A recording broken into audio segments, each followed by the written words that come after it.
Siap. Shalom saudara-saudara, apa kabar? Oh, Berharap saudara berbahagia. Ya, kayak minggu-minggu lalu kita berharap sekali suaranya Dan Andrew muncul lagi buat kita. Tapi kayak sekarang udah nggak pusing ya. Ntar lagi eh, nggak tahu apa yang dia mau bilang buat kita, kita udah terserah aja. Tapi kita kayaknya tetap bahagia aja. Satu hal yang saya mau beritahu buat saudara, tidak usah peduli siapa yang menang di Amerika, kan itu nggak ada urusannya dengan saudara. Jadi mau menang Trump, mau menang Biden, tenang-tenang aja. Itu nggak ada urusannya. Ya, jangan pernah berpikir bahwa pusat dunia ada di Amerika anyway. Kita nggak perlu kaget bahwa siapapun yang jadi presiden ya, wah itu nggak ada urusannya sama kita. Yang jadi pemerintah White House tidak menentukan iman saudara hari ini.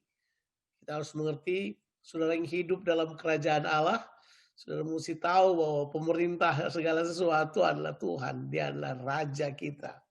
Dia adalah kekuatan kita. Kita diminta untuk tetap hidup di dalam kekuatannya, di dalam firman-Nya, di dalam karakternya. Nah, kita sebentar lagi akan lewati tahun ini tentunya. Tinggal beberapa minggu lagi kita akan lewati tahun 2020. Tahun yang kalau angkanya sih cantik, tapi pengalamannya mungkin beberapa orang pikir tidak secantik angkanya 2020. Mungkin yang kita alami tidak seperti itu, tapi itu bukan masalah buat kita, sebab kita akan tetap melewati 2020 ini. Ya, kita sudah dengar firman Tuhan, dia akan bawa kita seberangi ini semua kesulitan, dan dia akan bawa kita ke seberang dengan kemenangan bersama dengan dia. Itu jaminan. Tapi saya mau waktu kita mempersiapkan sesuatu yang baru. Minggu lalu saya berbicara pada saudara, where do we go from here? Ya, waktu kita berpikir kita mau pergi kemana dari sini, kita mesti tahu kan, kita mesti tahu bahwa kita ini, ya, kita punya posisi sekarang sangat menentukan. Nah, di tengah-tengah kita melihat posisi kita sekarang, makanya pertanyaannya, where are you now? Where are you spiritually? Where are you mentally? Ya itu. Saya berharap kita bertumbuh. Ya, kita bertumbuh. Kalau di tengah-tengah pandemi ini saudara tidak bertumbuh, itu salah saudara sendiri saya kira.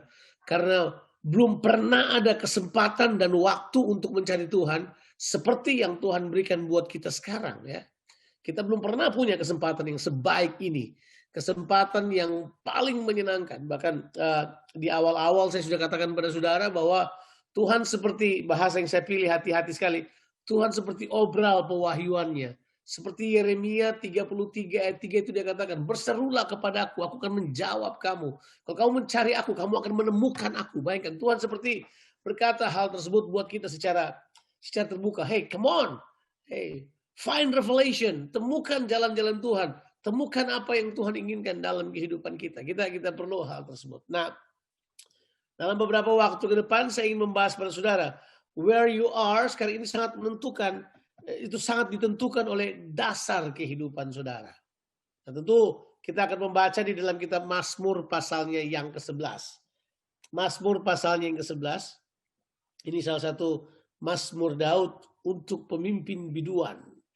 Ya, Mazmur pasalnya yang ke-11, kita baca aja seluruh pasal karena pasal-pasal ini penting sekali buat kita baca. Untuk pemimpin biduan dari Daud.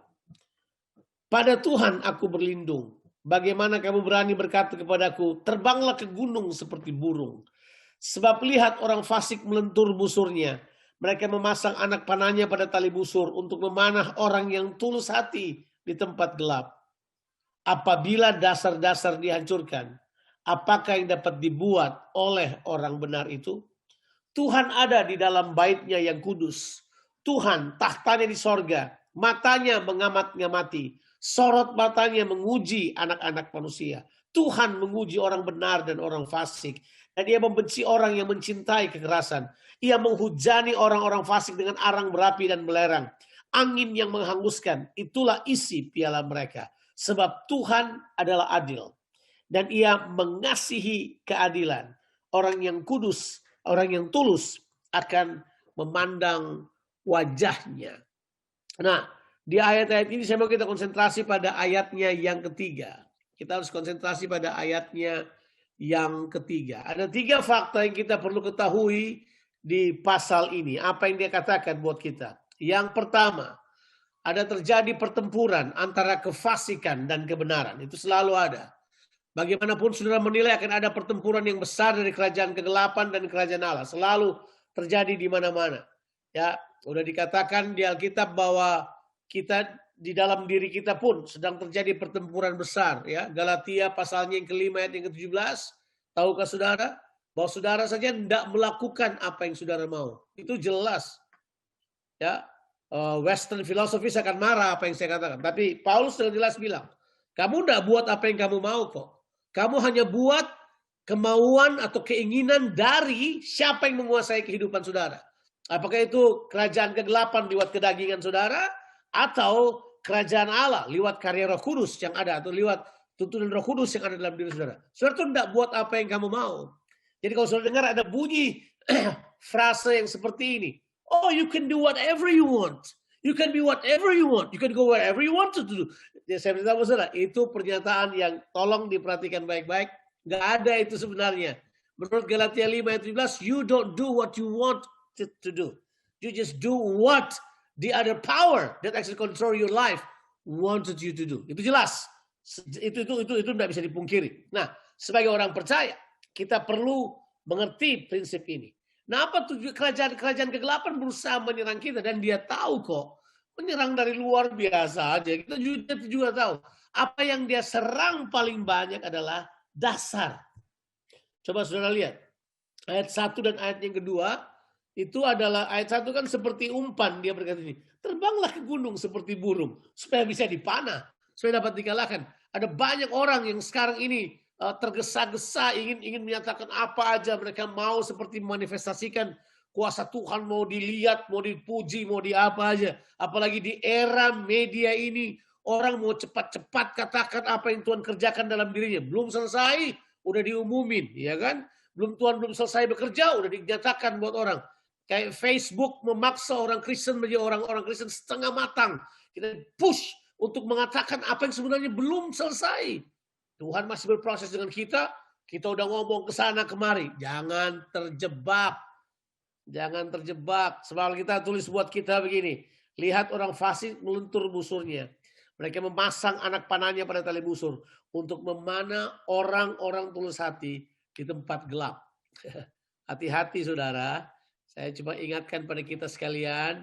Kita ada di sebuah kultur. Saudara masih ingat?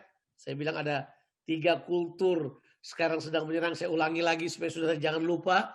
Yang pertama adalah celebrity culture. Ini orang kultur selebriti. Orang sekarang udah ikut Tuhan kok. Orang ikut selebriti rohaninya mereka.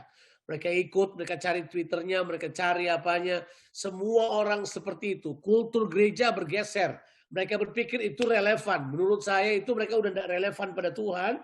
Pada prinsip-prinsip ilahi. Mereka sekarang sudah bergeser banyak. Makanya ada candaan sekarang pendeta masa kini doanya begini, Tuhan kalau doa Bapa kami kan, berikanlah pada kami pada hari ini makanan kami yang secukupnya. Kalau pendeta masa kini adalah, Tuhan berikanlah kepada kami follower dan subscriber yang secukupnya, biar kita lebih tambah. Ya, itu sekarang orang seperti itu. Orang sekarang tidak lagi fokus pada apa yang Tuhan inginkan. Tidak ada lagi kata yang Tuhan bilang gini, kalau kamu berdoa masuklah dalam kamarmu, tutup pintumu, kemudian dengan Tuhan. Dan Tuhan di tempat yang tidak. Kita enggak. Doa kita pamer, doa puasa kita pamer. Apa yang Tuhan suruh kita simpan, kita pamer di atas suatu rumah. Kita pamer. Seluruh ibadah kita, kesaksian-kesaksian yang tidak perlu kita pamer. Apa yang privacy and sacred, now dipamerkan. Ya nggak tahu kenapa orang seperti itu. Budaya pamer ini ya mulai muncul. Budaya pamer, karena budaya pamer orang mulai lebih pentingkan makeup daripada yang sebenarnya. Keaslian sudah nggak ada lagi. Orang kemudian mulai tampil dengan cara yang berbeda. Nah, ini semua kultur sekarang ini. Namanya kita sebut selebritas. Kultur yang kedua adalah kita sebut dengan kultur itu tuh complacency. Itu orang complacent. Jadi apa tuh? Jadi complacent. Aman, nyaman, kita pilih aman. Jarang orang sekarang mau hidup berkorban. Sorry, enggak. Memberi kita mau. Berkorban, enggak. We are fans, we are not committed. Kita fans, Tapi kalau kamu salah, kita kabur. Jelas, nggak ada cerita. Kalau kamu buat sesuatu yang kita nggak suka, kita pergi dong. Buat apa? Tinggal. We are fans. Ya, kita cuma fans club. Ya, karena kita memang budayanya cuma itu. Kita mau nyaman. Begitu sampai kepada putusan-putusan yang berat, sampai kepada pilihan-pilihan yang sulit, kita sukar mempercayai Tuhan. Kita pilih jalan kita sendiri. Oke, ya. Tapi yang ketiga adalah kita kemudian menjadi orang yang consumerismenya tinggi. Kita cuma mau consume, kita tidak mau kontribusi, kita cuma consume. Kita tidak mau jadi kontributor, kita adalah consumer yang hebat. Itu budaya yang sedang terjadi sekarang. Nah, coba lihat saudara. Tujuan dari itu semua sebenarnya itu bukan cuma pola hidup itu. Yang mau dihancurkan dalam diri kita adalah dasar. The foundation. Sebab apabila dasar dihancurkan, apakah yang dibuat oleh orang benar itu? Kalau dasar sudah dihancurkan, apakah yang orang benar mau buat? Apa dasar kita? Nah, sudah tahu kan? Kita sudah membahas ini berkali-kali. Dasar kita yang utama adalah Yesus. Itu jelas. Dasar saudara dan saya yang utama adalah Yesus. Pribadi Yesus. Dia dasar.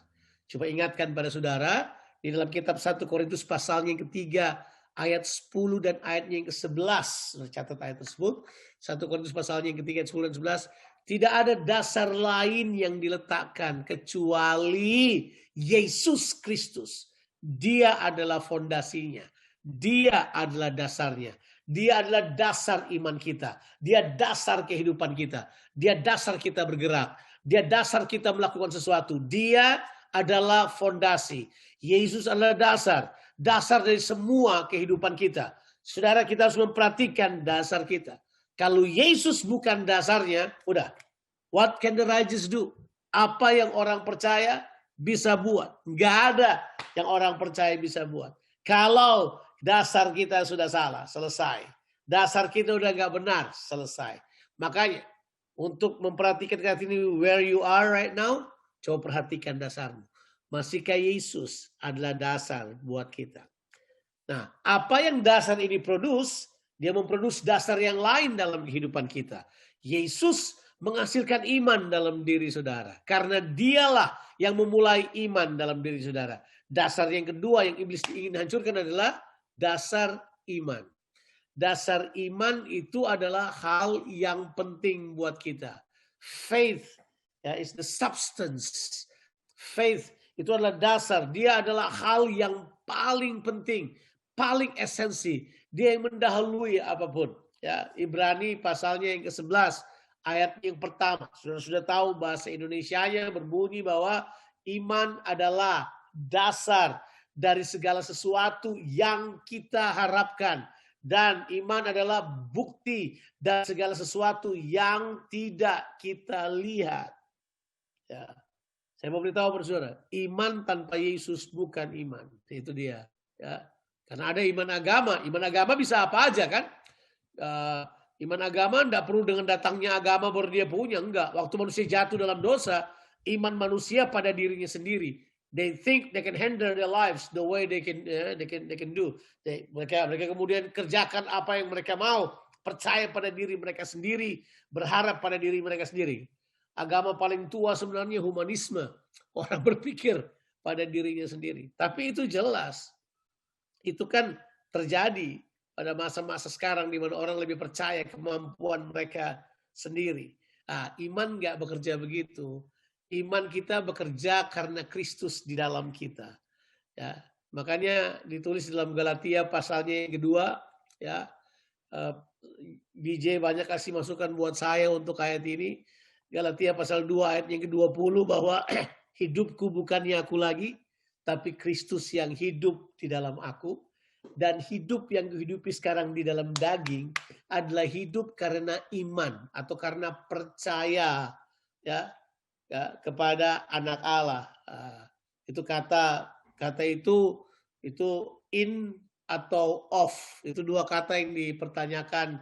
Apakah itu di dalam anak Allah atau imannya anak Allah. Itu kata yang diperdebatkan. Kata iman itu sendiri bisa punya dua arti kan. Bisa punya arti iman atau percaya. Bisa juga punya arti kesetiaan. Antara pistis Itu bisa punya dua arti, bisa setia, bisa juga iman. Sebab iman dan kesetiaan itu satu, sama. Itu nggak bisa dipisahkan. Kalau orang beriman pasti setia. Orang yang setia ya pasti dia punya iman yang merupakan dasar dalam kehidupannya. Nah, coba saudara perhatikan baik-baik iman saudara. Apakah iman saudara itu adalah iman yang memang imannya Yesus yang saudara aplikasikan? Iman karena Yesus dan iman karena kesetiaan Yesus dalam kehidupan saudara. So faith in and faith of. Faith in Jesus or faith of Jesus. Itu dua kata yang dipakai. Lebih menurut kitab Galatia pasal 2 ayat 20 memang lebih off sih ya. Menggunakan kata of. Jadi faith of Jesus. Jadi kita hidup dari imannya Yesus yang berdiam dalam kita. Yuk, exercise iman itu. Iman itu adalah iman yang kuat. Nah, ya, bukan cuma iman agama. Bukan cuma iman agama. Kita tidak bisa lagi berpegang pada hal tersebut. Tapi sekarang yang dipanah itu, yang diserang itu, kita harus hati-hati supaya kita tidak terjebak pada perdebatan-perdebatan agama. Kita tidak perlu terjebak kepada isu-isu agama. Kita tidak perlu terjebak pada isu agama yang bagi kita kepada politik-politik yang tidak menentu. Kita harus tetap melihat apa yang Tuhan Yesus inginkan. Selalu kembali kepada Yesus. Karena dialah yang memulai iman kita. Dialah yang akan menyempurnakan iman kita. Jadi perhatikan, iman itu dasar. Iman itu adalah dasar. Kalau dia dipukul, selesai. Kalau dasarnya dihancurkan, orang kehilangan iman, selesai. Nah, ini orang suka tanya pada saya. Bisakah orang kehilangan iman? Oh yes, bisa. Bisa. Tapi kan Yesus yang memulai. Kok bisa hilang? Dia tidak hilang sih. Tapi maksudnya dia bisa kehilangan pengaruh dalam kehidupan saudara. I don't know kalau saudara dengan saya dengan istri saya kan sekarang lagi bahas kitab Rut ya di morning devotion kita kan. Itu kitab Rut itu luar biasa banget. Bagaimana ada orang kayak itu tuh kehilangan pengaruh iman dalam diri mereka sehingga mereka memutuskan untuk meninggalkan tanah perjanjian pergi ke daerah Moab. Itu keluarga Elimelek namanya. Oh mereka berniat meninggalkan tanah perjanjian. Tahu nggak apa yang mereka pikirkan? Cuma karena ada kelaparan di situ. Ini kelihatan komitmen mereka nggak kuat. Hanya kebutuhan perut makan, mereka pergi. Kenapa tidak semua keluar dari situ? Kenapa cuma keluarga ini yang keluar? Keluarga ini keluar. Mereka pergi. Dan mereka tinggal di Moab cukup lama. 10 tahun mereka di Moab. Mereka menikmati Moab. Tapi waktu mereka menikmati Moab, kematian datang dalam diri mereka. Mereka tidak punya kesempatan untuk dapat bertahan lebih lama. 3 pria di situ mati, tinggal Naomi. Ya, kemudian kita tahu ceritanya ada Ruth dan Orpa. Tapi ya itu kita sebut juga keputusan iman. Tapi bisa dong. Bisa kehilangan. Tapi haleluya. Setelah 10 tahun, Naomi yang masih hidup, balik lagi. Dia memulai lagi pengalaman iman bersama dengan Tuhan. Which is kemudian tentu sudah tahu bahwa kitab Ruth berisi pengalaman antara Naomi dan Ruth.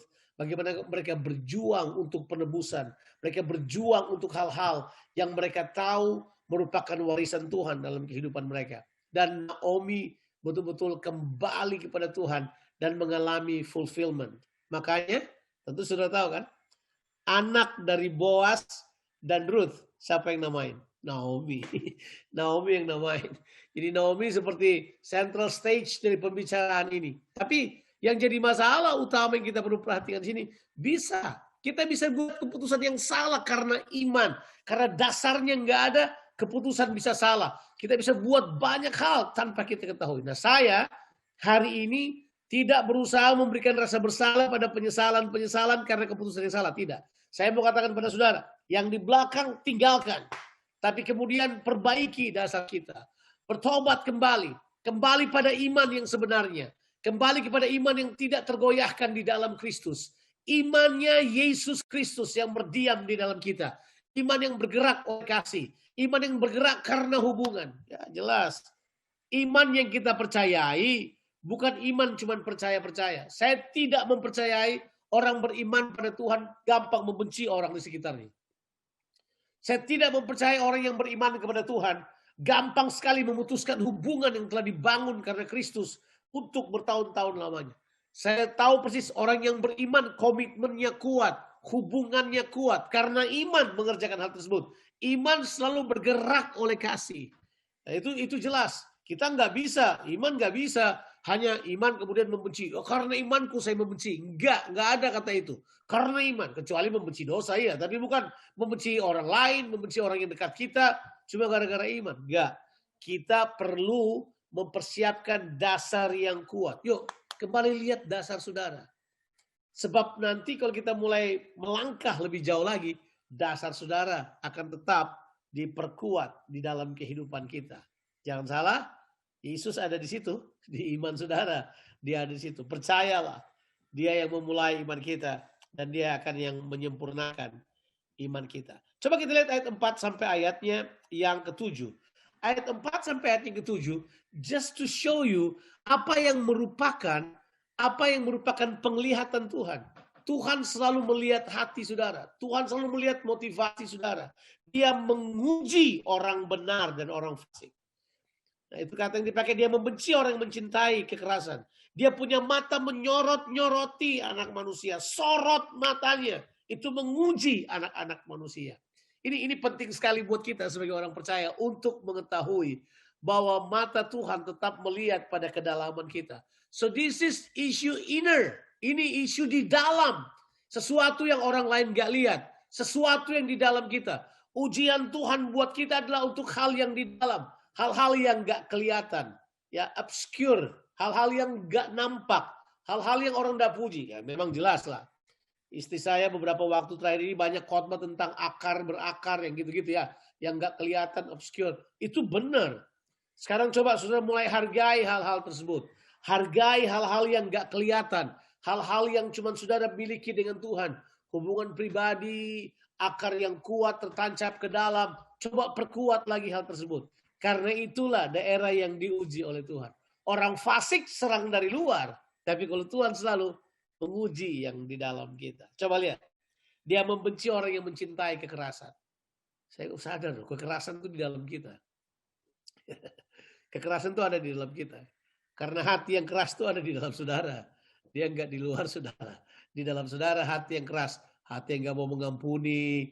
Hati yang mudah membenci. Ya hati yang berkata gini, coba saya dulu, saya sudah patahkan lehernya. Gitu kan. Itu hati. Itu kekerasan dari dalam. Dia nggak tahu siapa saya. Itu dari dalam. Itu nggak bisa dibohongi. Itu dia kemudian muncul keluar. Dia termanifestasi. Sangat mengerikan.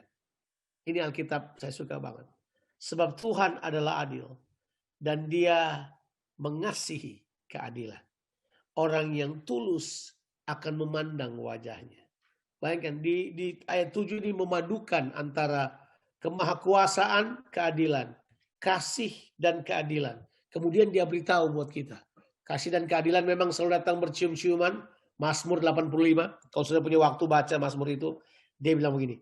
Orang yang tulus akan memandang wajahnya. Haleluya. Saya mempercayai. Seperti yang dikatakan di Mazmur 16 juga. Besok engkau bangun. Kamu akan puas karena wajah Tuhan. Karena waktu kamu bangun, kamu akan puas dengan wajah Tuhan. Karena apa? Tuhan melihat hati kita. Hati kita perlu memiliki ketulusan. Dua hal sebagai bagian yang saya anggap akhir yang saya mau sampaikan pada saudara. Dua hal yang kemudian ini adalah berurusan sama community. Sebab dasar yang berikut is the community of God. Community ini adalah foundational. Ini yang lagi diserang. Hidup komunitas ini yang lagi diserang. Orang tanya, apa komunitas itu foundational? Oh yes. Yes. Makanya family is the foundations of the society. Because family is the community of God who actually in the covenant of God. Suami istri itu adalah covenantal community. Keluarga itu adalah covenantal community. Komunitas yang punya covenant. Dan itu menurut semua orang, menurut pandangan semua orang, komunitas itu adalah, apalagi komunitas keluarga, itu adalah the what? Foundations of the society. Itu adalah fondasi bagi society, bagi masyarakat. Tapi itu sudah tahu kan, Saat-saat sekarang ini, nantilah kapan-kapan saya tunjukkan. Saya ada PowerPoint tapi udah nggak usah ditunjukin nanti jadi panjang. Eee eee, itu saudara bayangkan ya, keluarga sekarang ini, orang-orang yang mengatakan mereka ateis, tidak percaya pada Tuhan, itu pertama karena mereka tidak percaya pada keluarga. Karena memang keluarga adalah institusi ilahi yang paling diserang. Sekarang keluarga kelihatan sangat buruk modelnya. Padahal ini keluarga adalah fondasi dari masyarakat ke depan. Ini yang lagi dihancurkan, ini yang lagi dikalahkan, ini yang sepertinya lagi dianggap bahwa keluarga tidak penting. Ya, saudara lihatlah, saudara dipertontonkan pada keadaan bahwa kita sekarang ini kadang-kadang terpengaruh oleh keluarga kita. Orang-orang menjadi tidak aman, orang-orang menjadi ambisius, orang-orang menjadi sangat pembenci, mudah marah, mudah umbar semua kejahatan. Itu disebabkan dia belajar dari keluarga. Dia belajar dari keluarga. Orang sudah mulai menarik hal tersebut ke arah itu. Tapi sekarang orang-orang berkata, enggak, keluarga tidak penting. Ya, serangan-serangan yang berkata, keluarga nggak penting. Hapus keluarga. Biar semua orang hidup secara individual. Orang hidup secara diri sendiri. Kita ada di Western Society kan. Ya, kita ada di Western Society. Sangat mudah orang kelihatan peduli tapi sendiri. Itu sangat mudah. Itu mereka sebut isolation. Mereka isolasi diri mereka. Kemudian mereka mencoba menunjukkan bahwa lewat isolasi mereka masih bisa tetap memperhatikan orang lain. Gak bisa. Komunitas itu saling. Komunitas itu harus ada di situ. Komunitas itu saling menguatkan. Itu yang membuat kemajuan. Kemajuan disebabkan karena ada komunitas yang bersatu. Komunitas yang merupakan dasar dari society. Ini yang perlu kita bangun. Kita harus menciptakan lebih banyak komunitas-komunitas. Doa saya, saudara-saudara sekalian, punya hati untuk kembangkan, punya komunitas baru, kembangkan komunitas, menolong komunitas, rintis komunitas, buka komunitas-komunitas di mana Tuhan hadir di situ. Sebab di mana 2 atau 3 orang berkumpul dalam namaku, di situ aku hadir. Dan Tuhan berkata, kalau 2 orang sepakat, atau 3 orang sepakat di muka bumi ini meminta dari Tuhan, sorga akan menyatakan dirinya. Sorga akan menjawab hal tersebut. Karena memang ada kekuatan yang luar biasa. Yang ingat hal tersebut, Yesus, iman, dan komunitas. Itu dasar yang sangat kuat. Di situ kita diajar bahwa, hey, pertama kita nggak bisa hidup sendiri. Kita perlu Tuhan dalam kehidupan kita. Tapi kita perlu saudara-saudaranya. Saudara-saudara Tuhan juga di sekitar kita. Ya kan? Dapatkah saudara melihat Kristus dalam diri saudara-saudaramu yang lain? Perkuat hubungan kita. Perkuat komunitas kita. Oh iya, Pak. Kan sekarang kita nggak bisa ketemu, Pak. Oke, nggak apa-apa. Patuhi pemerintah, nggak usah ketemu. Tapi sudah tetap harus punya komunitas. Komunitas di mana saudara dapat berbagi. Saudara, saya sudah memperhatikan ya. Ada banyak karunia-karunia orang percaya yang mati. Ada banyak praktek-praktek kehidupan Alkitab yang mati. Ada banyak. Kenapa mereka mati? Disebabkan karena arena di mana semua itu dapat terlaksana adalah di komunitas. Tapi orang yang nggak suka komunitas, mereka memiliki spirit withdrawal. Mereka tarik diri dari komunitas. Mereka memutuskan diri untuk hidup secara sendiri-sendiri. Benar.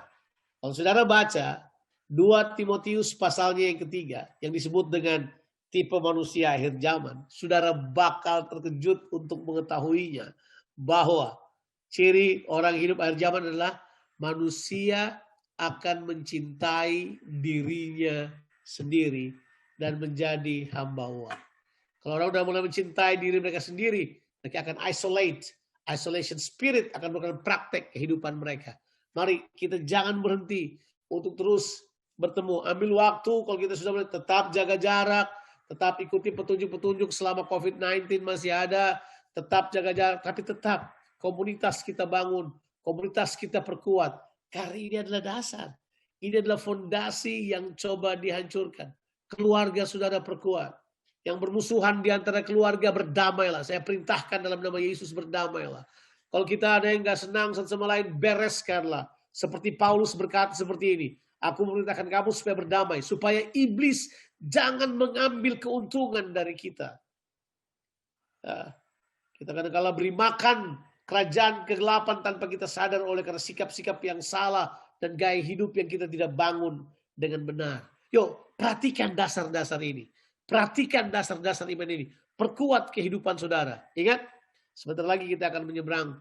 Sebentar lagi kita akan melewati tahun ini. Sebentar lagi kita akan melewati tahun ini. Mata Tuhan tetap mengawasi kita. Karena Dia sangat mengasihi kita. Nah, saya berharap saudara bisa melihat hal ini. Saudara bisa memandang hal ini. Yuk, pelihara ketulusan hati kita. Pelihara hati yang tulus di hadapan Tuhan. Karena kita adalah orang-orang yang betul-betul rindu supaya Tuhan dinyatakan dalam diri kita. Dan Alkitab bilang buat kita, orang yang tulus akan memandang wajahnya. Saya berharap kita kembali embrace dasar-dasar ini dalam kehidupan kita. Tuhan memberkati kita sekalian. Amin.